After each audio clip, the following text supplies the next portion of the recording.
Boom. There's something about being fearless. You know, we're not worried. We put that microphone on, despite what the production crew says, the lighting crew, you know, and we The just... hell with the lighting crew. The hell with everybody, actually. And the sound engineer, you know, we had to let him go. 'Cause it's never been good, so we might as well do it ourselves. That's right, you know. But, I mean, you know, I don't think he had a family to support. No. I mean, with the tremendous amount of salary we offered him. He's related to Bones, wasn't he? Yeah. Right. He was a Bones relative, you know, so right away there's going to be more discord, and more attitude, but, you know, what can you do? I'm sure a report has been filed with HR, you know. That's it. Bro, hey, listen, before we go another step, people, for God's sakes, help us beat the platform. You need to like, share, and subscribe. The Jersey Alchemist. The Jersey Alchemist, because again, we're bringing you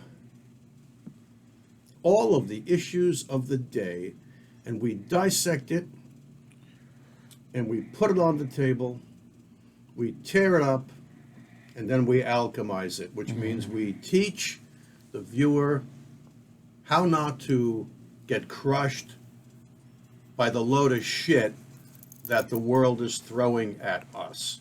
Right. This is all about a beautiful wrestling reversal. That's what alchemy is. It's a classic wrestling reversal. Instead of getting pinned, you're going to do a reversal and pin the opponent. That's what you're going to do.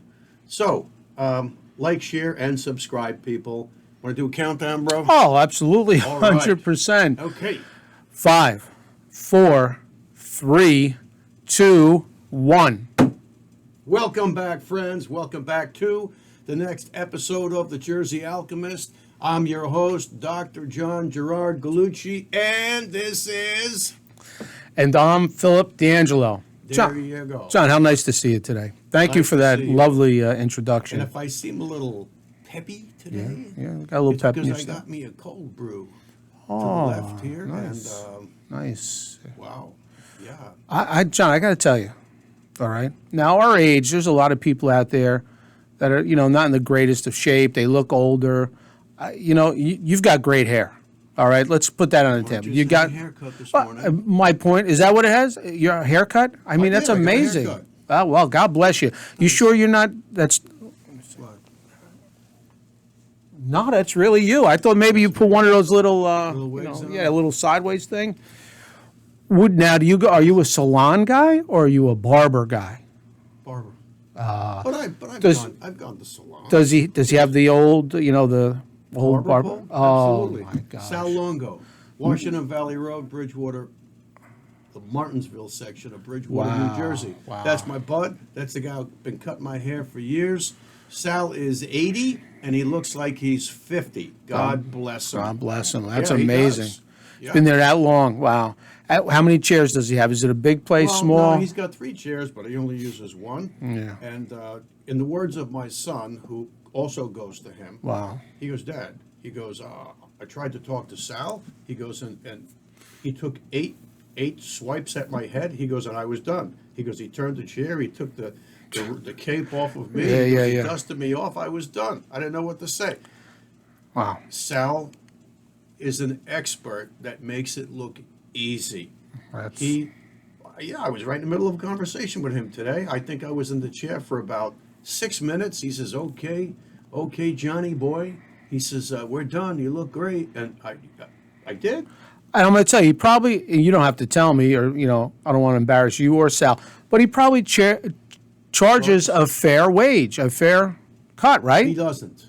He's doesn't. below probably. I think he's See, he's these old school guys. He's undervalued. I think a haircut's less than $20. But What? I give him twice that. You're so Because that's generous. what he's worth to me. He's the whole package. Well, I think a lot of people, John, with the haircuts, they keep you in the chair longer so they can charge you that 30 or 40, Cold brew. $30 or $40. You know what I mean? No, not this guy. Yeah. Not this guy. Now, let me tell you a brief story. When I was a kid growing up in Nutley, New Jersey, okay, my father would give me, say, $5, $3. I don't even remember what it was to get a haircut in the 60s. And we would walk to the barber. Okay, so it was Mario's barbershop in Nutley. It's in some form still there on Center Street, and got to go in. I need a haircut. Okay, sit down. Boom, boom, boom. Give me the $5. Thank you. I'd go back home. Now it wasn't around the corner. You know, it was like 6, 7, 8, 10 blocks, whatever it was. Yeah. I go up and I said, Dad, I got the haircut. First, he'd ask me, where's the change? I'm like, there is no change. What are you talking about change? Right? Where's the change? From $5 or $3, whatever he gave me? He goes, I thought you went for a haircut. I said, I did. He goes, it's not short enough. Go back and tell him he's got to cut it shorter. I'm like, now this happened like, not once. This happened like every other time. For like, you know. I'm like, okay. And, you know, give me a kick in the ass. And here I am, the other 10 blocks, going back. Oh, my God. And I sit there, and the guy is looking at him. He's cutting somebody else's hair, and he'd always be like, what are you doing? Yeah. I said, my dad said you got to make it shorter. He goes, tell your dad to send you with another $5. So here I am. I got to go walk back all the way up to the back, tell my father. That's a real throwdown. Yeah, right? Well, this is my father. I mean, this is grow up with old Italians who have their communion money, you know? Right. And so you go back, and I said, Dad, he says he wants more money if I have to go back in the chair. You tell him. So now I'm relaying messages between two old stubborn, and Mario was off the boat, and back and forth all day long. I mean, this is how I spend my Saturday. You know, most kids are playing. I'm like, I got to go back to the barbershop. Isn't that a great old world story? Absolutely. And the guy wouldn't budge. He would not cut my. Oh, my God. But there was nobody else around. So you had to go to Mario's. Yeah. My father should have realized that. I'm surprised he didn't cut it himself. Now, when I was just a little tadpole, living in Bloomfield, New Jersey, right off of Belleville Avenue. I know their barber was old school, too. There was a barber in there, some old Italian guy, who had, you know, he had the adult chairs, then he had the merry-go-round horse. It was a little miniature horse. And I would sit on the horse because I was like 3 or 4 years old. And this guy pulled the shit. He should have just pulled my hair out of my head. He used to pull my hair and cut it with a scissor. Jump, jump, jump, jump. Then he had a wax stick. Bing, bing, bing. Yeah, they were rough. They were rough. Oh, rough. my God. He was giving me the waxed flat top. That was the cut of the day. Sure. That was the cut of the day. It's a big deal. That was oh, my God. And I hated that. But then when we went to Cedar Grove, there were a couple of barbers here and there. But then the beloved Cosmo and Jerry Cedar Grove. They came to town. I think they were in Montclair. They went from, I think, Italy to Montclair to Cedar Grove. And Cedar Grove was where they made... That was very exclusive, John. Well, no, not at first. Not at first. No? They opened up where... Oh, they were down the street, right? They opened up where, you know, Zanstra's Deli was? Sure. Right on 23, right across from St. Catherine's property. Sure. They opened up, and I think who was in there first... I can't remember. It wasn't Carmine, because Carmine was down by the AMP, right? Yeah. But it wasn't Carmine Esposito's uncle. Yeah. Everybody's connected. It's Everybody's Italian. connected. Everybody's connected to somebody. So when Cosmo and Jerry came to town, their little thing was that, and I know damn well, because my mother spoke Italian to a degree, and when the young mothers would come in on a Saturday morning with their kids, 2 and 3 kids, there'd be like 20, 30 kids packed into their place, and the wait was like an hour and a half, 2 hours. But up on the wall, they had all of the posters of the Italian World Cup soccer team, the football team. Mandatory. Right. Absolutely. And Mandatory. they caught on right away that they had to get the local high school kids, the athletes. They had all of these pictures taped to the mirror. But they would talk about the young mothers coming in, not realizing that some of these chicks spoke Italian. Wow. And they were like, hey, Cut it out. Really, guys? Really? Yeah. You know, it's So we went there for years and years and years, and then they said, you know what? No more of this loading the place with kids with cheap haircuts. Then it turned into, it went from Via Veneto to some other name I can't remember. it's almost like a gentleman's club at one point. Then it turned into kind of by appointment. When they turned it to by appointment only, and they had Penthouse and Playboy and World Cup soccer magazines, that was perfect for me because now I was in my 20s. I Yeah. wasn't a kid anymore, and I was good with that. Yeah. I was good, but then the price went up, and then they moved up the hill to that little house. And God bless Cosmo. Usually Cosmo did my hair, but God bless Cosmo. He passed on. I'm Facebook friends with I think his son, and God bless Jerry. And I remember their sister Tina. So it was Cosmo, Jerry, and Tina Cheragone. And Tina came in and worked with them. And Tina always used to do my hair, wash Sure, my hair sure. first. But right in the middle of a haircut, the phone would ring. The old pickup, the house phone. Yeah, Ring. yeah, yeah. Giorgio, que fa, Giorgio? So I says, who's Giorgio? Oh, that's our other brother. He still lives in Italy. Wow. So everybody used to stop because Giorgio was on the phone. Sure. And it really was like family. They used to give us biscotti to eat and yeah. little pastries. And Typical little Italian. espresso. Yeah, yeah. And I didn't mind paying the extra money because Yeah. it was fun. Yeah, I never It went was there. terrific. It's funny. So after another guy opened up in town, I was a little bit older. My father goes, "You go to that guy." The second, somebody else. I don't. Michael V. I think was his name. He was a great guy. So now I had to walk in the other direction. All right. I'm like in 7th grade, a little older. This guy was great. So he was more of the hustler, sitting outside waiting. Before you came in, he's smoking cigarettes. And you walk in, and like you said about Jerry and Cosmo's place, all of a sudden there was Playboy and all these, Penthouse. Back in the 60s, we didn't see any of that stuff. So you sit down and he goes, "Hey, kid, read this."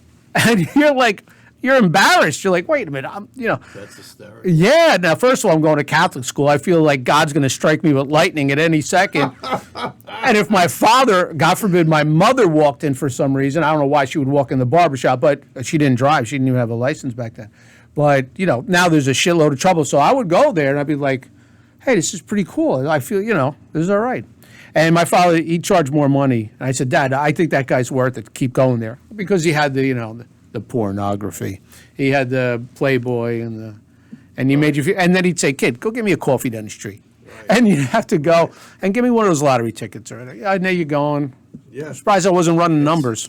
That was the next one. They were grooming you for that. Yeah, which I would have gladly done. So listen to this, right? Tell me how many young parents would put a $5 bill in their 7-year-old's hand, 6 years old, 7 years old, and say, "Don't come home from school today unless you get yourself a haircut." But to get to Cosmo and Jerry's, I had to cross 23, right? And after school, it was turning into rush hour. Sure. So, for those of you who don't know, Route 23 went north and south. Four lanes. The southern 4 lanes. It was a business district. People were routinely doing 60 miles an hour on Route 23 unless easy. the traffic was backed up. And now here's a 6 or a 7-year-old on the curb, looking right, looking left, looking left. And it's always that one asshole that if they didn't exist, you had a clear field, but they're crawling. They're crawling. And it's like, you got an accelerator for a reason, you jerk. That's what I used to think as a 6-year-old. Step on it. Yeah. But they screwed it up, and now it's like, am I being baited to run now so that the people in the other lane will knock me into next week, kill my ass? Yeah. I had to cross Route 23 like that. But it's funny. Memories really, really get, put into our heads. I was in the barber shop one day, and all of a sudden, I'm in the chair getting my hair cut, and I hear screech, bang, ba-ba-boom, crash, and everybody was stunned, and Cosmo and Jerry ran to the front door, and there was a guy in a truck, and it wasn't a split rig, it was just a big, commercial truck, and don't ask me how he hopped the curb and didn't kill anybody. Wow. But he was speeding going north, which really over there is kind of downhill. And he hopped the curb. He took out a couple of the signs that are in the concrete. And then he hit a tree right next door where there was a chain link fence. And the guy got killed. Oh, yeah. Never forget that. Wow. Yeah. So that stayed as kind of a pall over the barber shop for the people who were there for a while. And the next time I went for a haircut, which was a couple months later, It was 4 o'clock in the afternoon in the fall, so it was just about dark, and it was pouring out in thunder and lightning. And I had to cross Route 23. I got myself in there. There weren't too many people in there. I got my hair cut, and I said, I was afraid. I was afraid to go back out because now it's like 5 o'clock. And traffic is just whizzing and, water being sprayed. And you can't, it was so dark and scary out. And I said to Jerry, I says, Jerry, can I use the phone? I got to call my mom. She's going to come and pick me up. He says, oh, okay, use the phone. It's right there. And 8483? Yeah, it was our number. Wow. Yeah, I can't believe I remembered that. Yeah. That's amazing. Was yours 9052? Wow. Yeah, That's right. good. That's good. And Jean's was 7118. I didn't know that. Yeah, 7118. So, and my old girlfriend was 7116. Interesting. I know, Yeah. Right? So I called my mother up and says, hey, I'm not going to make it across this road. You got to come and pick me up. Sure. Okay, all right. Bop, bop, bop, bop, bop, bop. But while I was waiting, they had the radio on. They didn't have an iPod or they didn't have MP3 players. They had the radio on. Sure. And I'll never forget, I was standing at the door, staring out into the storm, and it was pitch black, and all I could see was the glare of the headlights and the red brake lights whizzing by, and the song Me and Mrs. Jones came on. Remember? Me and Mrs. Jones. I'm mad that I can't remember We who got sang a that song. thing going on. Paul. Some guy named I don't Paul. know. All I know is, Can't remember. for some reason, it was the recent memory of the guy who lost his life right on that sidewalk, right outside the doors, and I'm the gonna storm- die. The storm and the whole thing, and to this day, whenever Me and Mrs. Jones comes on, I'm a kid standing at that That's glass so door, amazing. Cosmo and Jerry's, Yeah. looking out into the glary storm of rush hour Yeah. and it was a Monday. Wow. was a Wow. Monday. That's Yeah. amazing. Yeah, I mean, Great story. Memories just kind of stick Yeah. in my head like Isn't it amazing the responsibilities that our parents put on us as young children? I remember in sixth grade, I played midget football in Nutley.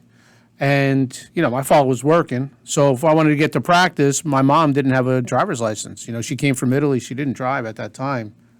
A few years later, when we were in Cedar Grove, she got her license. But so how are you going to get to practice? So you get your bike with your shoulder pads on and your helmet, and you pedal to the other side of Nutley, which is a Yeah. pretty big town. Oh, yeah. Okay, well, the traffic everywhere. Traffic Nobody everywhere. cared. Right. But the kicker is, in the fall, it gets dark early. I'm pedaling home in a football uniform. It's pitch black out. Black. Nobody came to get me. Nobody was worried. Right. Hey, you'll get home sooner or later, somehow, one way. Cars are whizzing by, like you said. Yeah. Cars are whizzing by, uphill, downhill. Right. But we just were expected. If you wanted to play football, or if you Right. wanted to get a haircut, And figure it out. And as a kid who I think I was in the first grade, all I had to do, first grade, second grade, all I had to do was hear the story that a certain local kid who lived right on 23, and I remember his name, but I'm not going to say it, okay? He was crossing Route 23, and he fucking got nailed by a car and was deader than a doornail at the scene. Deader than a doornail at the scene. Those cars are a real And, thing. and I'll never forget that because I knew the kid. He wasn't one of my friends, but Yeah. I was friends with his sister. His sister was in my class. Yeah. And none of us knew what to say, but you better bet your ass that the entire fucking town knew what happened. A lot of people lost their lives on Route 23. Lots of people. Yeah. And so knowing all that, it made me hyper aware. How do I get my ass across Route 23 without getting killed? To get a haircut. To get a haircut. Yeah. But then the flip side of that, decades and decades later, there's a school bus that always seems to get in front of you when you want to get somewhere, and it's going every Block. 200 feet, Oh, it's stopping. yeah. That's all good, and the stop signs come out and the red lights, and that's all great. That has to be, except here's where it's all gone wrong. The kids who are teenagers come off that bus. They get out of the right front door of the bus, and they cut in front of the bus, and they've got their cell phones in their hands with their earphones in their ears, so they can't see, they're not aware, and they can't hear. And without even looking, they just go right across both lanes, assuming that the fucking universe has stopped because their ass is plodding across the street, music in ears, cell phone in hand, and they're protected. And quite frankly, that notion is how our society has gone down the shitter. Now, don't get me wrong. I'm all for having those stop signs and the red lights. But you know something? You got to take it further than that, people.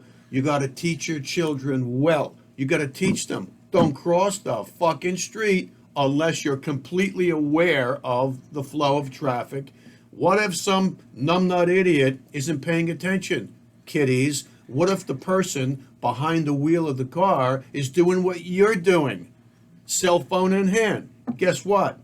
You're going to be that kid, when I was in second grade, who's going to get nailed and run over and killed dead in front of all your friends. And maybe more than one person's going to go with you. It really bugs me. It bugs me because that's how stupid and soft our society has gotten. Well, John, I have news for you. It's not just kids.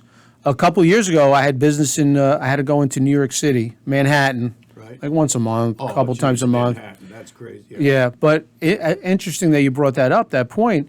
Grown adults, people going to the workforce, they're the same way. Everybody's got the earphones.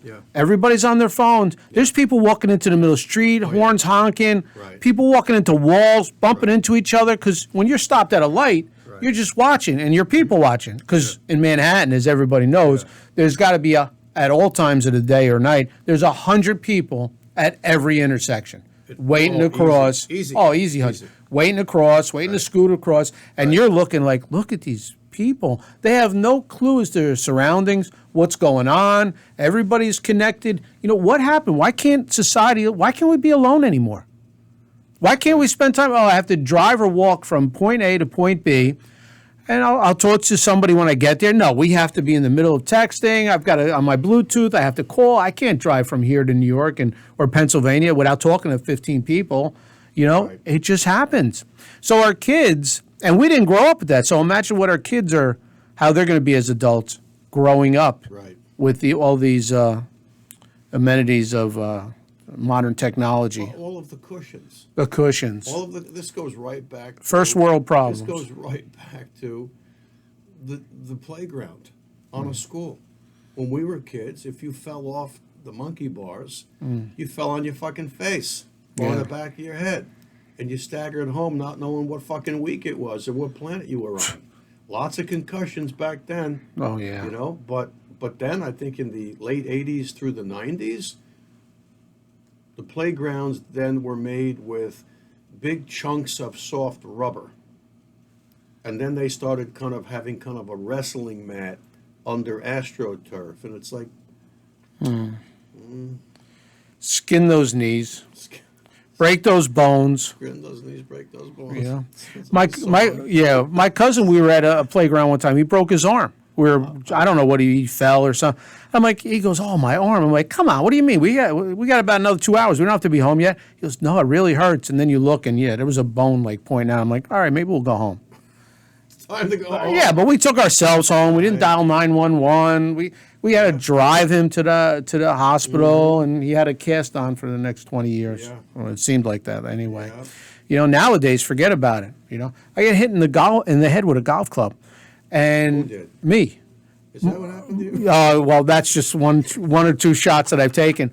So I'm bleeding, How old were you? Oh, God. I was still in Nutley, so it had to be 4th grade, 5th grade, 6th grade, I don't know. So I'm bleeding all over the place. My mother's panicking. My father's like, he's okay. What's the big deal? It's going to stop. And she kept trying, and it wouldn't stop, And he goes, all right, I guess we got to take him to the friggin' hospital or something. I mean, this kid, and right away you're a pain in the ass because you won't stop bleeding. I'm sorry. The guy hit me with a club. I didn't try to get hit. then it's a big deal. I have to go to work tomorrow. Now I got to drive you to the hospital. This is a pain in the ass. Listen, I don't have to go pop. I could just bleed. And if I wake up, I wake up or whatever. But yeah, I had to get some stitches for that. But, we're just, and I'm not a tough guy, but, we were just brought up so different, right? Right. It's crazy. Right. One of my neighbors, I was going to say not long ago, not when we were kids, but I was living in the town that I live in now.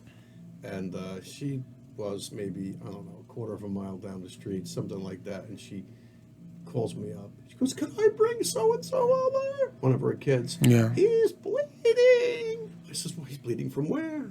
"From, he cut his scalp. He fell." I says, "Bring him over." Okay. I says, "Get some paper towels." Because you have a surgery table in your den, so in case you have to do surgery, you could do it. Outpatient OR. Yeah, of course. Exactly. Yeah. So I bring him Did you over. ask her for health insurance when she walked in? Pay up first. Yeah.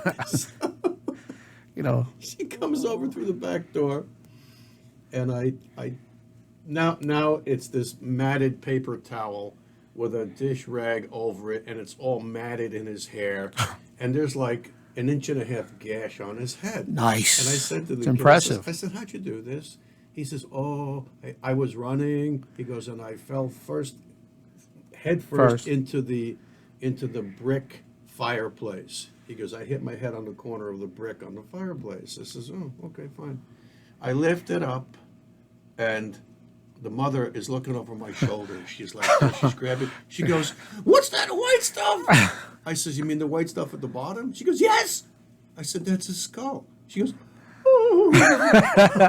She went out? She went out. She went out on top of the washing machine. And I was like, so now I got my hand on his head. I got her like this, so she doesn't hit her head in my house. That is great. Yeah. I was like, get up, wake up. He'll be okay. You got to take him to the ER. No good deed goes unpunished. She goes, "I got to take him to the ER." I said, "Yeah." Yeah, wow. I said, they'll wash it out, and they'll numb it up, and they'll put some stitches in there. Don't worry about it.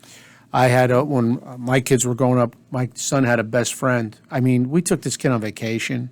I'm going to say 5th or 6th grade. He ate, we fed him more. I was going to ask the father for like, "Hey, you got to chip in with the groceries. This kid can eat, at least 5 nights a week, always eating over." But hey, you know what, John? If your kids are happy, you're happy. So I had a dog that we rescued, and I won't say the breed because I love the breed, and I don't know what happened. The dog ended up biting the kid, all right, out of nowhere. Right, open to the side of his head up. Good. Oh no. So you give a mother a phone call. "Hey, could you come over here for a second?" Yeah. Well, Mikey, he's got an issue. Well, what's the matter? "Oh, a dog bit. He got bit by a dog." Well, yeah, Whose dog? yeah. So she comes over, and this kid is just blood. It's like it's Niagara Falls of blood. Very Yeah, right. She goes almost out. We had to sit her up, and I get it. You don't want to see your kid, but the kid's having a conversation. Right. I mean, so we ended up taking him to the emergency room. We were there all night with him. The kid was like not my son, but like my nephew or something, Right. I put the dog down to sleep because you should never bite another person. Yeah. And he didn't do anything. I mean, the dog, we had it just for like 2 months. Obviously. You had it as a puppy or no? No. Yeah. So we were a little upset about it. My kids lost their dog, and my kids loved the dog. But guess what? The kid never came over to dinner again.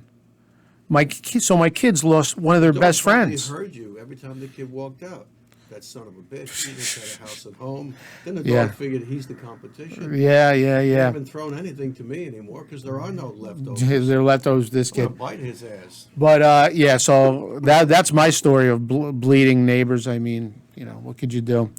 But now, and they did sue us too. Well, they sued our insurance company. Oh my God. Yeah. And we just never saw the kid again. I mean, like we planned it out on purpose. Wow. I mean, what are you going to do? Wow. You have no That's idea. sad. That's sad. You put the dog down. Right. My kids lost a best friend. I mean, thank God he was fine. Yeah. I just had to stitch him up. Just from the front of his head to the back of his head. Other than that, it was okay. Yeah. It was bad though. It was a bad time. But that's part of growing up. I mean, I don't know if those kids do it nowadays. That's like not playing football if you're youth sports, right? I coach youth sports. I know you were involved with youth sports. I mean, my son's not playing football because it's too dangerous.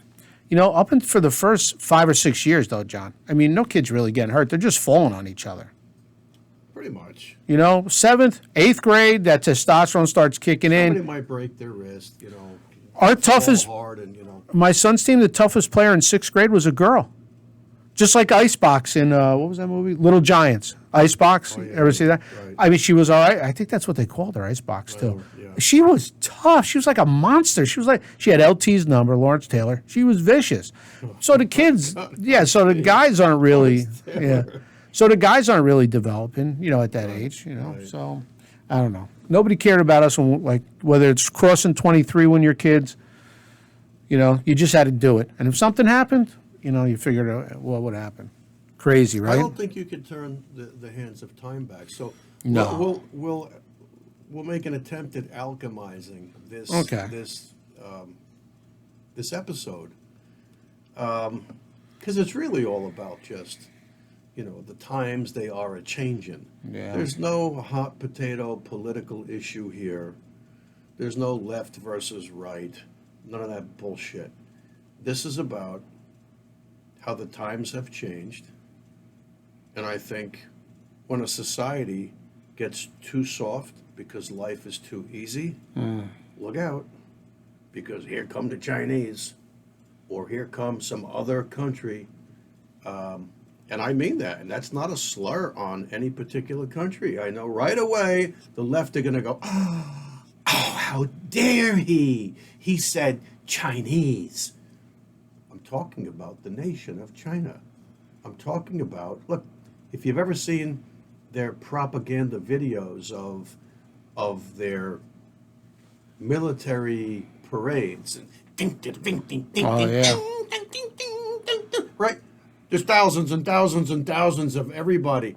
I don't see any of that from the United States anymore. I don't see any of that at all. So, my point is, the times are changing. The United States has fallen into a state of marshmallowism. The Chinese have not fallen into marshmallowism. I say good for them. But there are implications for those countries where the people have fallen into marshmallowism.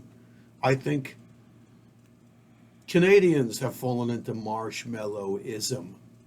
I think the Brits have long ago fallen into marshmallowism. I really do. And a lot of the other European countries. They're no longer on the cutting edge. Society is not aware. Society is just too damn cushioned. There's all sorts of rules and regulations that take the responsibility to think for yourself away from the people. Jesus, is this going back to free thinking again? Right? I used to walk the neighbor, Tina, I won't say her last name, back and forth to kindergarten. We used to go hand in hand walking to kindergarten. It was probably I don't know, maybe it was a half a mile or 3/4 of a mile away. If you lived a mile away, you got to eat lunch in school. And I always wanted to eat lunch in school. I said, how come we can't eat lunch in school? Because you don't live far enough away. Okay, fine. Amazing. But we had to cross Route 23 at least twice, there and back. But there was always a crossing guard, and you had the shit scared out of you if you had to stay after for something, and the crossing guard was gone. And now it's just the red light and that button that never worked on the pole. Never. Right? Decades. The button was there for optics. It's, Yeah. we just paid this company $5,000 for this button. All in all of the intersections all over the United States, politicians probably own the company for that button that never works. and you were scared shitless. It's like, oh my God. Now I'm the antelope that has to go down to the watering hole, and there's crocodiles, and there are lions and leopards and hyenas everywhere. How am I going to get across Route 23? Society's become too soft, people. Society has become too soft. And I'm going to throw another zinger in there for you. If you let the corrupt politicians legislate your ability away to own protective items for yourself, right?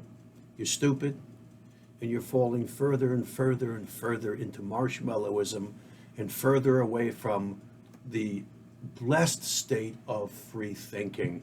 That's all I have to say at this time about this episode, Phil. Excellent. All right? Another great episode, John. Thank you so much. And like we said, if you like what we're doing on the Jersey Alchemist, press like, follow. Subscribe, and for God's sakes, be a free thinker. And share. And Thanks, share. people. Till next time. Peace. Peace.